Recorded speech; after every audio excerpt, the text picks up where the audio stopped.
ttaala lya sensa nga ligendako lyokka.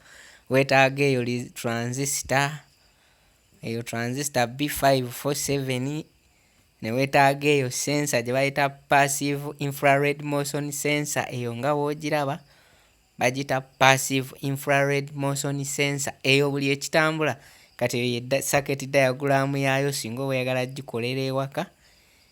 Obiraba ebyo bye bifaananyi byayo nga bw'ebeera efaanana sensa eyo. Kati eyo weetaaga layer 5 nga bw'ogiraba awo, tutandise ogikola. Weetaaga layer 5 yiiyo oba ne kalaagako ng'ako. Kati eyo transistor B547, it's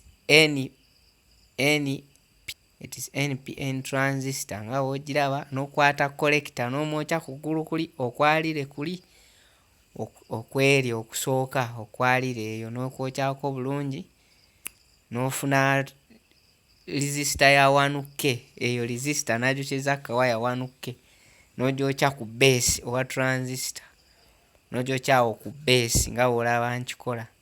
Base owa transistor waffe oyo n'enywerako bulungi. Tuli mu kukola ettaala erisensinga ekitambula ne ligendako, bwe kivaawo ne lizikira. Toyonoona masannyalaze. Kati eyo ye sensa nga bw'ogiraba ya waya nga 3. Kati eyo red ye 5, ye 5 waayo ge masannyalaze geenywenywa 5 voltage. Kati yellow ye output. Kati output okwata okugulu kwa base kw'oyokezaako resistor n'okwokya ku output. Ebiseera ebisinga kugulu okwo kuli mu makkati gaabwo obugulu obusatu obwa sensa nga bw'olaba nkikola awo.